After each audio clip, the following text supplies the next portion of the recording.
नमस्कार दोस्तों, मैं हूं अनीता और आप सबका एक बार फिर से स्वागत है।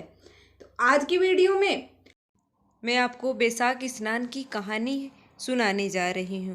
आपको वीडियो पसंद आती है तो प्लीज़ वीडियो को लाइक करके और चैनल को सब्सक्राइब अवश्य कर लेना, ताकि आगे भी आपको ऐसी ही वीडियो सबसे पहले मिले। तो चलिए शुरू करते हैं। बहुत समय पहले की बात है। किसी गांव में एक कुम्हार और एक कुम्हारी रहते थे। उनके पास एक गधा भी था। वह रोज गधे को लेकर मिट्टी लेने पहाड़ियों की तरफ जाया करते थे और मिट्टी खोदकर गधे पर रखकर अपने घर मिट्टी लाते थे और उस मिट्टी से मटकी बनाकर बेचते थे। कुम्हार दंपति का यही आय का साधन था। कुम्हार कुम्हारी को शादी को कई साल हो गए थे, लेकिन अभी तक कोई संतान नहीं हुई। इसलिए वह दोनों पति पत्नी बहुत दुखी रहते थे। कुमार दंपति बहुत ही दयावान और धार्मिक प्रवृत्ति के थे। वे दोनों सभी व्रत, पूजा पाठ, दान पुण्य भी किया करते थे। एक दिन की बात है, कुम्हार का मित्र उससे मिलने उसके घर आया। कुम्हार के मित्र ने अपने मित्र से कहा, मित्र, तुम नदी से मिट्टी लाया करो। नदी के उस पार बहुत अच्छी और चिकनी मिट्टी है। तुम मिट्टी लेकर आओ और उससे घड़े बनाओ। उस मिट्टी से तुम्हारे घड़े बहुत ही मजबूत और सुंदर बनेंगे।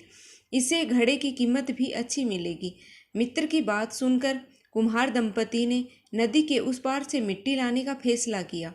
वैशाख मास का महीना शुरू हो गया था और वह दोनों पति पत्नी सुबह जल्दी उठकर अपने गधे को लेकर मिट्टी लेने जाते थे। वह नदी में स्नान करते और नदी के उस पार से मिट्टी खोदते और शाम होने से पहले वह दोनों मिट्टी को गधे पर लादकर फिर से नदी में स्नान करते हुए घर वापस आते। इसी तरह धीरे धीरे पूरा वैशाख का महीना बीत गया और अब कुछ समय बाद कुम्हार की पत्नी गर्भवती हो गई और कुछ महीने बाद ही उनके घर में पुत्र को जन्म हुआ। कुम्हार कुम्हारी पुत्र पाकर बहुत खुश हुए। उन्होंने पूरे गांव में लड्डू बंटवा दिए।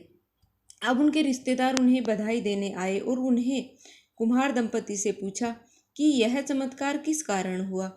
तब गांव के सरपंच ने कहा, हमें पंडित जी को बुलाना चाहिए और उनसे पूछना चाहिए कि यह चमत्कार किस कारण से हुआ है। फिर पंडित जी को बुलाया गया और पंडित जी ने इनका कारण पूछा गया।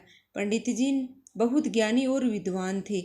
उन्होंने अपना ध्यान लगाया और सब कुछ जान लिया। फिर पंडित जी ने कहा कि इन पति पत्नी ने अनजाने में वैशाख मास के स्नान किया है और जिसका फल इन्हें मिला है।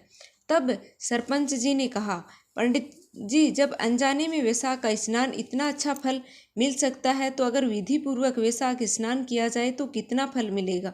तब पंडित जी ने कहा कि आपने सही कहा। जो विधि पूर्वक वैशाख स्नान करता है, वैशाख मास में बड़ पीपल और आकड़े के पेड़ और केले के पेड़ को सींचता है, सुबह शाम दीपक जलाता है, उसे उसका अच्छा फल मिलता है।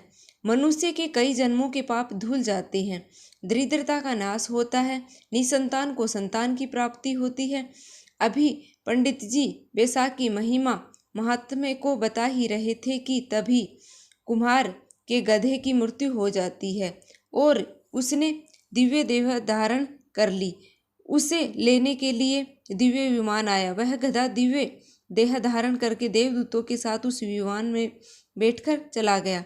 फिर कुम्हार दंपति ने सबको बताया कि इस गधे ने भी हमारे साथ वैशाख स्नान किया था, उसे भी फल मिला है।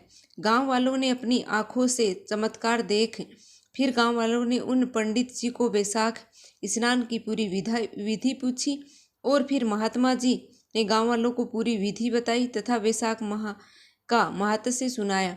साथ ही वैशाख माह की कथा कहानियाँ भी सुनाई तथा वैशाख माह में स्नान दान करना, बड़ पीपल और आकड़े को सींचने चाहिए, यह भी बताया। सरपंच ने सब जगह ढिंढोरा पिटवा दिया कि वैशाख मास में दान पुण्य स्नान करना चाहिए, उससे अच्छा फल मिलता है। जय हो भगवान विष्णु की। आपको यह वीडियो पसंद आया है तो कमेंट बॉक्स में कमेंट करके ज़रूर बताएं। साथ ही मेरी वीडियो को ज़्यादा से ज़्यादा शेयर करें। धन्यवाद दोस्तों।